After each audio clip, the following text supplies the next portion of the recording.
through the war zone again, and today I'm gonna do a little bit more of Project 10. I found a cool little neat project I should do to it. So we're gonna fix the 4x4. You know, the transfer. I tested it out and everything, and I'm more familiar with how Jeeps are versus how I guess Chevrolets are. You know, I got a Ford 4-wheel drive. I got a Jeep. I understand it though. You know, it's not a big deal.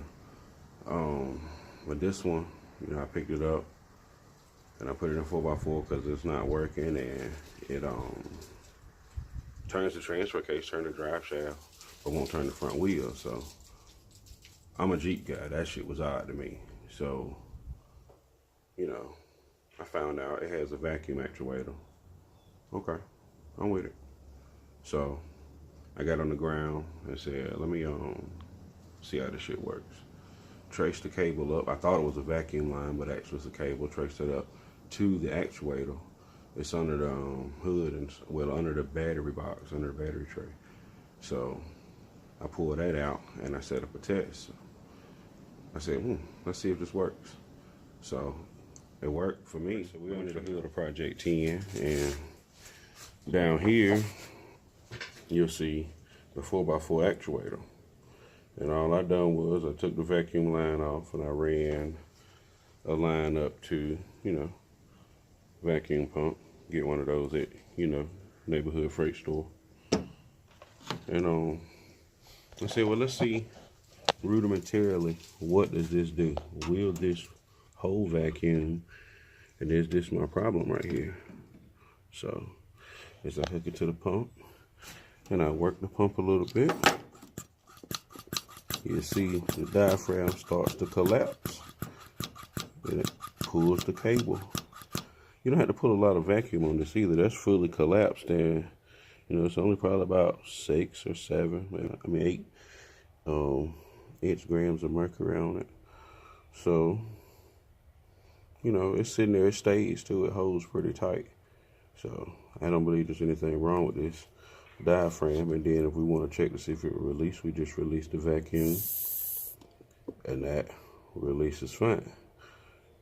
So I continue my journey now that I've discovered that this is not the problem, and I'm pretty sure that if with the transfer case engaged, then I was to pull that cable tight, the front wheels will turn. I'm gonna just move on assuming that anyway.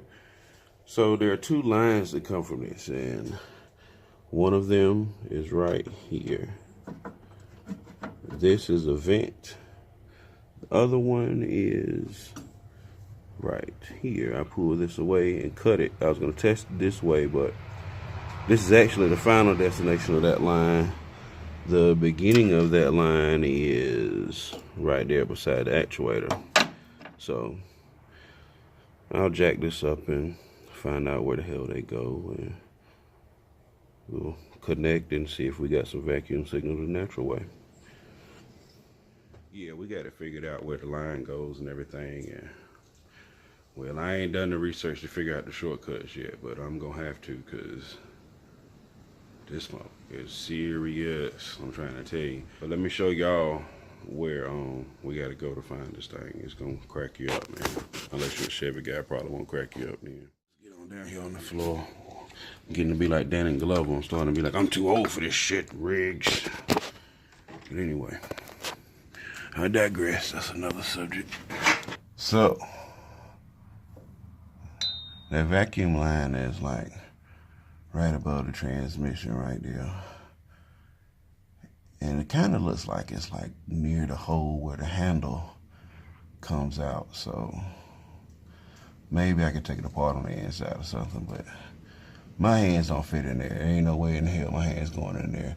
So the only way I could do it without that is by dropping this cross member right here. And well, if I have to do that, trust me, that ain't happening. So let me get back off the ground, and well, we're gonna figure out our plan of attack on Project 10. So y'all check them out one more time while they ain't 4-wheel drive. You know, let's cut to the beauties. Oh yeah.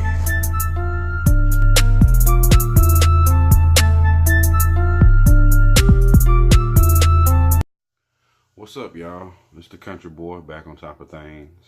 And well, we're gonna complete this S10 four-wheel drive repair or project, make that shit work.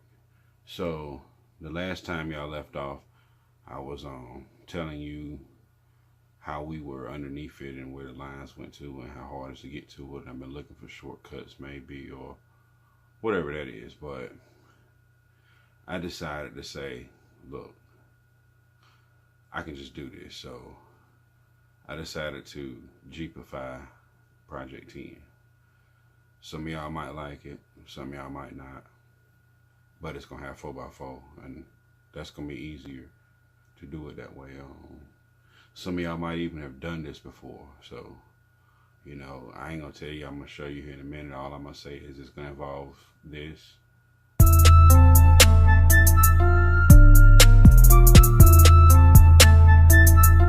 It's gonna involve, you know, some of this.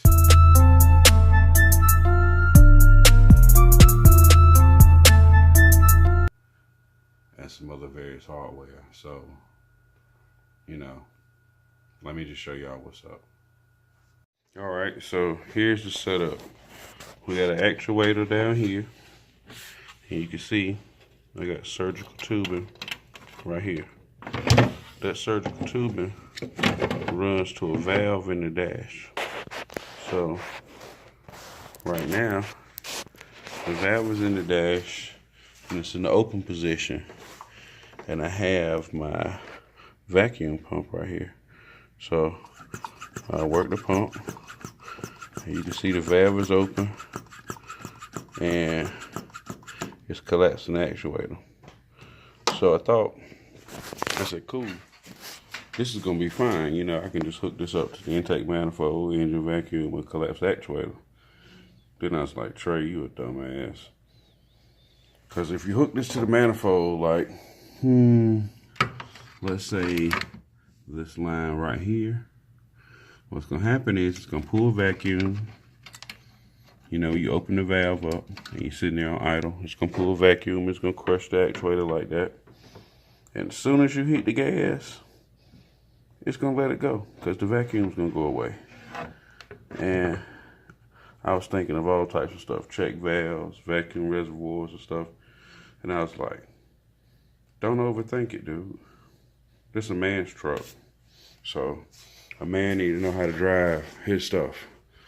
So here's the solution. We got the engine vacuum. We're sitting here idling, engine vacuum. We open the valve up. It's pull the actuator. Front wheels ready to go. All we got to do is go in the dash and close the valve. So we reach in, we close the valve, and we can come back out here. And we'll simulate hitting the gas by releasing all of the vacuum from the vacuum pump. All right, so as you can see, the pump vacuum is at 0 and the actuator is still crushed. Furthermore, we could take the pump all the way off of the line and the actuator is still crushed. So when you want to have 4x4, all you have to do is idle, open the valve, give it a little bit of time, let it crush the actuator, close the valve. 4x4 stay the whole time. When you're ready to get it out of 4x4, all you have to do is you can do this by revving the engine and reopening the valve, or you can simply just cut the vehicle off, reopen this valve, and magically you'll see, as we get around here to the falling light, that the actuator is returning back to its original shape and size. Slowly the cable is pulling back out and the four-wheel drive will disengage. So, you know, if you've never done this before, now you know. If you've done this before, don't spoil this for somebody who hasn't. But basically, instead of hooking to the pump, I'll hook the vacuum into a T right here into this main vacuum source off the intake manifold. and we'll be able to have 4-wheel drive by the way we operate the valve in the dash. This came on 70s Jeep Wagoneers, Cherokee Pioneers, or whatever. So, thanks for watching.